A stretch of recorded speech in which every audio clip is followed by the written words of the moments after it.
The screen was showing Jong, who activated his power and prepared to attack. In the room were Jong, Xuanji, and Linkyu. They were somewhat surprised to see that Jong had the Sovereign of Electricity class at a hidden level. Jong Xuanji's attention, as he floated, was fixed on the screen. He was impressed since Jiang Chen was becoming more and more remarkable. With his own potential combined with the 9 miasma wings, perhaps in the future, he would be able to enter the golden list of the 10,000 races. Linkyu's eyes were shining calmly. With a smile, he mentioned that aside from Jiang Chen, his grandson Jiang Wuxuang also had potential, and according to him, Luo Shun and Dan Lishuang had also shown an acceptable performance. He put his hand over his face, closed his eyes, began to imagine his granddaughter Xuanyu, and could not help but feel disappointed since she was the leader of her team and instead of making use of the time, she had been wasting it. Jiang Xuanji placed his hand on his shoulder and with a kind smile reassured him by saying that many geniuses were disoriented so he did not have to worry. Xiaoq Xuanyu's father's eyes filled with rage. He turned to Gu Kaishan and with a furious expression asked why he had hidden that his disciple also had the profession of electricity. Gu Kaishan also got angry, but he remained silent. He couldn't believe that Jong had hidden from him that he had obtained a new class. According to him, this was an unforgivable lack of respect, but he couldn't let others know that he didn't know about it, and he thought that at this moment, staying silent was the best way to appear profound. The father crossed his arms, turned towards the screen, and couldn't help but smile with an envious expression. He mentioned that the electricity profession was the best in attack. According to him, Gu Kaishan was very lucky to have accepted Jong as a disciple. Gu Kaishan also crossed his arms and, with a serious gaze, began observing Jong. Our boy was making him look good, and for him it wasn't surprising that before entering the secret realm, Jong had told him that he was going to give him a surprise. The statistics table appeared. The war zone of the capital, Jiangnan, Madu, and Guanghai had 10 people remaining. The war zone of Wuxang, Tianfu, Qinglan, and Qinluo had 5 people remaining. It was a pity that old Duan, the commander of Jiangnan, was not present, otherwise he would be so happy that he would do a few military boxing sessions to celebrate. Seeing the table, Xing and the others began to discuss among themselves. With an angry expression, the gray-haired man turned to them and explained that half of their geniuses had been eliminated and that their warriors were not as good as those from Jiangnan. Xing supported her hands on her abdomen, began to observe the screen, and with a serene gaze explained that there were still 2 hours left, and she hoped that the others could hide well. The muscular man crossed his arms. He was furious upon seeing that the Jiangnan War District really knew how to pretend to be weak and then attack with force. Beside them sat Gu Kaishan and the others. Xing's gaze fixed on Gu Kaishan. She took it out on him, saying that when it came to playing dirty, Jiangnan always won since old Gu Kaishan had taught them well. Gu Kaishan did not lose his composure and with a calm gaze made it clear that whoever wanted to kill must also be ready to be killed. He mocked them by explaining that a sewer rat had attempted a stealth attack and did not expect to be counterattacked, mentioning that Xing and the others could not accept defeat. Some thought that Jiangnan this time seemed to be aiming for first place, and now even the capital could suffer a great defeat. The general of the capital rested his hand on his knee, turned towards them, and with a confident gaze made it clear that the capital was not full of useless people compared to them. Pointing at the table with his finger, he suggested they check to see how many geniuses they had left instead of wasting time provoking. Just then, someone mentioned that the Guanghai war zone was the best. The muscular man stood up, and when he looked to the side, he saw Yun Jianchen. He was furious to see that even he had betrayed them. Yun Jianchen stuck his finger inside his nose, closed his eyes, and with an arrogant smile said that he would be a fool if he didn't take advantage of the opportunity. He threw a snot at them, and a smile spread across his face. Seeing this, Xing and the others began to curse him, calling him a scoundrel. Back in the secret realm, several men tried to attack 2 unsuspecting girls, but the brown-haired girl drew her sword, turned around, and with an expression full of determination, swung her weapon forcefully, ending the man's life. The other girl also reacted in time and using her weapon, killed the man. Both began shouting that they would not allow anyone to approach Song Chengji. While they were fighting, a black-haired man was watching everything from a cliff. He placed his hands behind his back and fixed his attention on them, making a smile appear on his face. He was Guanghai's top genius, called Song Chengji.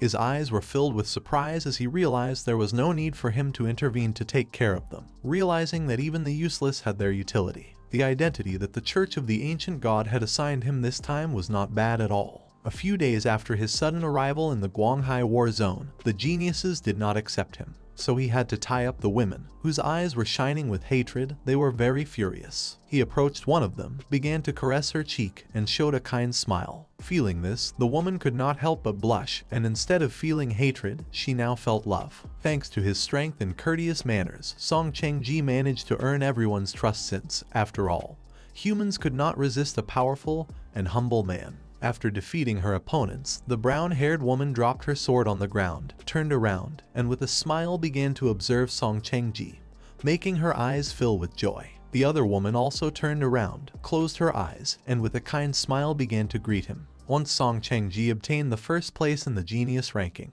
he was going to absorb the vital essence of these proud women, and although their lineage and divine soul were mediocre, something was better than nothing. He also remembered that the other outstanding women in the other zones were also quite powerful. They turned towards him and explained that they had finished off the enemies, and that the area of the secret realm was beginning to shrink, asking where to go now. With a calm demeanor, he decided to first get rid of Madu's war zone to be safer. They accepted without hesitation. Not far away there was an area that looked like a city. It was a ruined city located in the central area of the secret realm, surrounded by mountains, a truly dangerous terrain, and the only way to enter was by using the bridge. Yingjian was the leader of the team of geniuses from the capital. With a calm gaze, he turned towards the others and decided to block the bridge. They were going to wait hidden like a hunter awaited its prey. His eyes filled with determination. He made it clear that this year they were going to eliminate the other 7 teams. He wanted the geniuses from the capital to occupy the ranking of the top 10 geniuses. Upon hearing this, everyone was filled with enthusiasm, raised their fists, and started shouting. The statistics board appeared in front of him. The war zone of capital, Jiangnan, Madu, and Guanghai had 10 people, while the war zone of Wuxiang, Tianfu, Qinglan, and Qinluo had already lost their teams. Yingjian clenched his fist and his gaze fixed on the system window. He could not believe that 4 teams had already been eliminated. He was somewhat surprised to see that the other teams had not suffered any casualties. He did not know who besides him had this ability, questioning whether they were the geniuses of Jiangnan or Madu. He extended his hand to one side, and while his eyes were shining, he summoned his dragons. With an excited smile, he decided to change plans since winning effortlessly was very boring.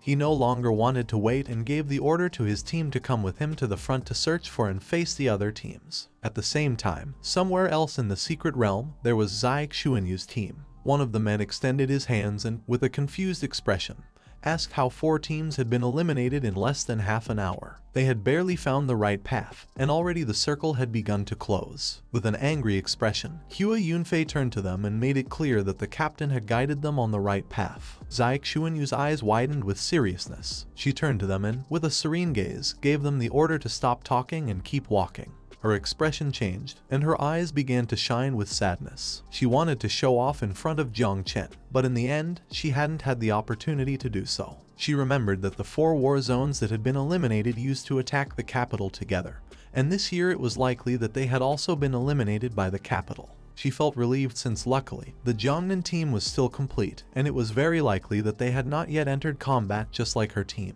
While she was deep in thought, birds flew out of their nests. Her attention fixed on them, she knew something was not right. She drew her bow, put her hand in front of the others, started looking at the sky, and with a serious gaze gave her team the order to stop and be on guard as someone wanted to attack them. She asked the attackers to show themselves. Everyone remained watching in silence, not knowing what was happening. At that moment, Song Chang-ji emerged from the portal and his gaze fixed on her, his eyes filled with confidence, and he mentioned that he knew Zai Xuanyu had the divine level profession called God's Sun Extinguisher, along with the divine weapon called Extreme Flame Bow. The members of his team also emerged from the portal. They began to stare at Zai Xuanyu and the others in silence. Song Chang-ji appeared above the cliff and explained that it was no wonder she was second on the Great Xia Genius list. For him, it was a pity to have to face her since if it had been elsewhere, he would have shown compassion. But in this battle for the genius ranking list, he had no choice but to finish her off. Zai Xuanyu started staring at him with a furious gaze and told him to go to hell. Upon hearing this, Song Chang-ji asked if she was ready to die.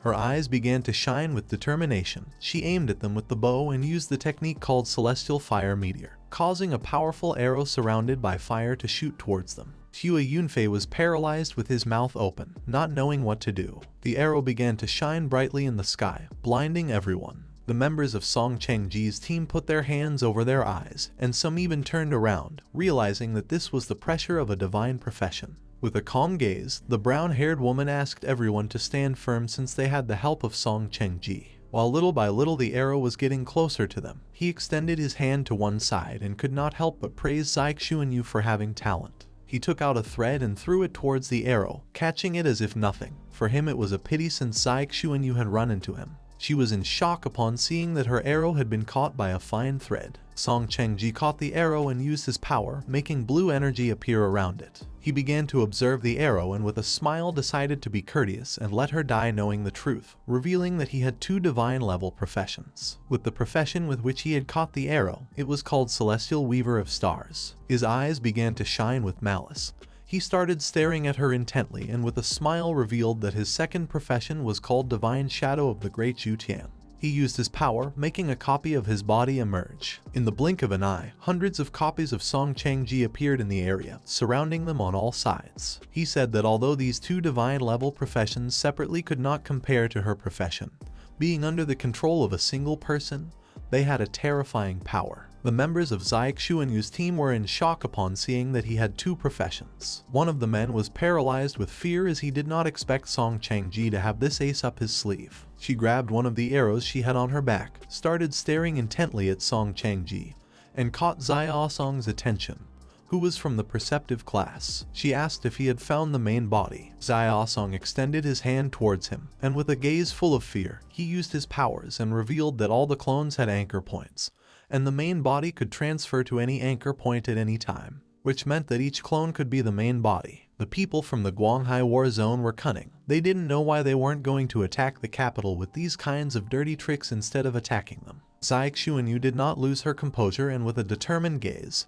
she gave the order to her team to follow the previous plan. If they could fight, then they had to do it, and if not, then they had to look for an opportunity to break through. Upon hearing this, everyone drew their swords and surrounded Xiao Xuanyu. Song Chang-ji was confused to see this. She used the technique called Scorching Sun Above and then the technique called Golden Crow's Fire Rain. She launched a powerful arrow into the sky, which transformed into a giant fire crow. Song Chang-ji watched in silence while his team members panicked. The crow spread its wings and began to burn all of Song Chang-ji's clones. He mocked her, saying that the technique was beautiful but useless since he could create as many clones as he wanted and she could not break his defense. His eyes began to shine, and he reached out his hand toward the sky, and with a smile, he said that this was boring. Then he used the technique called 1,000 Threads and created a celestial and terrestrial net. He pointed at the fire crow with his finger, causing its body to crash against the trees. A web of threads trapped the crow's body, making it start to explode. Everyone remained watching in silence, not knowing what to do. She could not believe that the technique she had struggled so much to improve had been defeated so easily. A woman and a man stood behind her, extended their hands, and using their powers, created a shield. Xiao Xuanyu began to stare silently at Song Chang-ji, and they revealed that the net was still shrinking, and he wanted to trap them to death. She raised the bow and ordered everyone to use their ultimate abilities to resist. Everyone obeyed and summoned a shield. She used the ability called Extreme Flame, making a giant bow appear in the sky. She asked everyone to take advantage of this moment to find a way to break through from above. An explosion occurred in the place. Jong and his team were near the area. Upon feeling the explosion, he could not avoid wondering if it was Xuanyu and the others. The man who was by his side became curious and asked if there was any problem. Our boy knew that they had gotten into big trouble. His eyes began to shine with fear. He revealed that he was going to go rescue the Magic City, giving everyone the order to follow him.